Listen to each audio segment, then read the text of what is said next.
درود پاک پڑھیں اللہم صلی علی سیدنا و مولانا محمد وعلی آل سیدنا و مولانا محمد علیہ وسلم صلاۃ و سلام علیک یا رسول اللہ صلی اللہ تعالی علیہ وسلم۔ سورہ یونس کی چند آیات ہیں، ان کا ترجمہ و تفسیر ہے۔ بسم اللہ الرحمن الرحیم۔ الذین آمنوا وکانوا یتقون لهم البشری فی الحیاۃ الدنیا وفی الآخرہ لا تبدیل لکلمات اللہ ذالک هو الفوز العظیم۔ رب ارشاد فرماتا ہے کہ وہ جو ایمان لائے اور پرہیزگاری کرتے ہیں انہیں خوشخبری ہے، دنیا کی زندگی میں اور آخرت میں اللہ کی باتیں بدل نہیں سکتی، یہی بڑی کامیابی ہے۔ اس کی تفسیر یہ ہے کہ اللہ نے اپنے رسولوں سے، اپنے اللہ کے ولیوں سے اور اپنے ایمان والوں سے جو وعدہ فرمایا وہ حق ہے۔ اللہ تعالیٰ اپنے کلام کو بدلتا نہیں ہے، جیسا کہ حدیث پاک میں آتا ہے کہ اللہ نے اپنے بندوں سے یہ وعدہ فرمایا کہ جو لوگ مجھ پر ایمان لے کر کے آئیں گے، میرے رسولوں پر ایمان لے کر کے آئیں گے اور نیک عمل کریں گے تو کل میں انہیں جنت دوں گا۔ تو ایسا نہیں ہے کہ جو لوگ نیک عمل کریں گے تو اللہ تعالیٰ ان کو اس کا بدلہ عطا فرمائے گا، اور کامیابی بھی انہی کے لیے ہوتی ہے کہ جو لوگ صاحب ایمان ہوتے ہیں۔ اس کی بے شمار مثالیں ہم دیکھیں، اس کی ایک مثال ہم دیکھیں حضرت امام حسین رضی اللہ تعالیٰ عنہ کی اور یزید کی، کہ اگر کامیابی ایمان سے ہوتی ہے، کامیابی فوج اور لشکر سے نہیں ہوتی ہے۔ حضرت امام حسین رضی اللہ تعالیٰ عنہ جو کربلا کے میدان میں تھے، مشکل سے کتنے 72 یا 82 کی تعداد آتی ہے، یہ کیونکہ یہ سب ایمان والے تھے، اور ادھر جو بے ایمان والے تھے وہ 22,000 کا لشکر تھا، لیکن آج بھی حسین زندہ ہیں اور جو ہے یزید آج بھی مرا ہوا ہے۔ تو ایمان اور عزت جو ہوتی ہے وہ ایمان کے ساتھ ہے، فوج اور لشکر کے ساتھ نہیں ہے۔ تو وہی رب فرماتا ہے وہ لوگ جو ایمان لائے اور پرہیزگاری کی ان کے لیے کیا دنیا میں بھی کامیابی ہے اور آخرت میں بھی کامیابی ہے، اور اللہ نے جو ان سے وعدہ فرمایا ہے وہ کیا ہے، حق ہے، اور وہ کبھی بدل نہیں سکتا۔ اس کے بعد رب فرماتا ہے وَلَا يَحْزُنْكَ قَوْلُهُمْ إِنَّ الْعِزَّةَ لِلَّهِ جَمِيعًا هُوَ السَّمِيعُ الْعَلِيمُ، اور تم ان کی باتوں کا غم نہ کرو، بے شک عزت ساری اللہ کے لیے ہے، وہی سنتا ہے اور وہی جانتا ہے۔ اس کی تفسیر یہ ہے کہ رب نے جو اپنے محبوب کو تسلی دی اللہ تعالیٰ نے کہ اے محبوب تم غم نہ کرو۔ وجہ یہ تھی کہ میرے آقا صلی اللہ علیہ وسلم نے جب مکہ کی دھرتی پر اسلام کا پیغام جب بلند فرمایا تھا تو مکہ کے کافر مشرک آپ کو برا بھلا کہتے تھے، آپ پر بہتان تراتے تھے، آپ کو مطلب ساحر کہتے تھے، شاعر کہتے تھے، جادوگر کہتے تھے، اور آپ کے تعلق سے مشورے غلط کرتے تھے، بلکہ بعض مرتبہ تو آپ کو قتل کرنے کا منصوبہ کر دیا۔ تو اس طریقے سے جب میرے آقا یہ باتیں سنتے تھے تو حضور کو غم ہوتا تھا۔ ایک مثال ہے، کوئی بھی چیز ہو، اگر میرے بارے میں یا آپ کے بارے میں کوئی منصوبہ بنائے یا کوئی غلط کا منصوبہ بنائے تو آپ کو تھوڑا سا اس چیز کا غم ہوگا۔ تو اللہ تعالیٰ نے اپنے محبوب کو تسلی دینے کے لیے فرمایا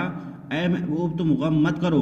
کیونکہ بے شک عزت جو ہے وہ صرف اللہ ہی کے لیے ہے، کیونکہ اللہ جسے چاہتا ہے عزت دیتا ہے، جسے چاہتا ہے ذلت دیتا ہے۔ اگر یہ مکہ کافر تمہیں اگر کچھ بھی کہہ رہے ہیں تمہارے بارے میں تو آپ اس چیز کا غم نہ کرو، کیونکہ عزت میرے ہاتھ میں ہے، میں جسے چاہوں گا عزت دوں گا، کیونکہ میں ہی سننے والا ہوں، میں ہی جاننے والا ہوں، اور میری ہی اختیار میں پوری کائنات ہے، تو آپ ان کی بات پر توجہ دھیان مت دو۔ اس کے بعد رب فرماتا ہے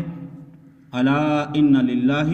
من فی السماوات ومن فی الارض وما يتبع الذین يدعون من دون اللہ شرکاء ان يتبعون الا الظن وان هم الا یخرصون۔ رب فرماتا ہے سن لو، مطلب کافروں سے، کہ بے شک اللہ ہی کی ملکیت میں ہے، جتنے آسمانوں میں ہے جتنی زمینوں میں ہے، مطلب جو جنات ہوں، انسان ہوں، اللہ کی مخلوق ہو، جو بھی چیز ہے وہ ساری اللہ ہی کی ملکیت میں ہے، چاہے وہ آسمان پر رہتی ہو، چاہے وہ زمین پر رہتی ہو، چاہے وہ آسمان زمین کے بیچ میں رہتی ہو، کچھ بھی ہو سب اللہ کی ملکیت میں ہے۔ اور کاہے کے پیچھے رہ جاتے ہیں وہ لوگ جو اللہ کے سوا دوسرے کو شریک ٹھہراتے ہیں۔ مطلب یہ رب کا یہ فرمانا تھا کہ اے لوگو، اگر تم یہ چاہتے ہو کہ اللہ کو چھوڑ کر کے اور تم اپنے بتوں کو پوچھ کر کامیابی حاصل کر سکتے ہو، آگے بڑھ سکتے ہو، تو رب فرماتا پھر پیچھے کیوں رہ گئے اللہ کو چھوڑ کر کے، جس کو تم نے دوسرے کو شریک ٹھہرایا، آگے بڑھو۔ مگر نہیں، کیونکہ اگر وہ بڑھ رہی ہیں تو وہ اپنے گمان میں آگے بڑھ رہی ہیں، اور وہ تو نہیں مگر اپنی اٹکلیں دوڑاتے ہیں۔ مطلب اسلام کے تعلق سے، ایمان کے تعلق سے اور آگے بڑھنے کے تعلق سے وہ صرف اپنے گمان میں اپنی اٹکلیں دوڑاتے ہیں، لیکن اب فرماتا ہے دیکھو هو الذی جعل لکم اللیل لتسکنوا فیہ،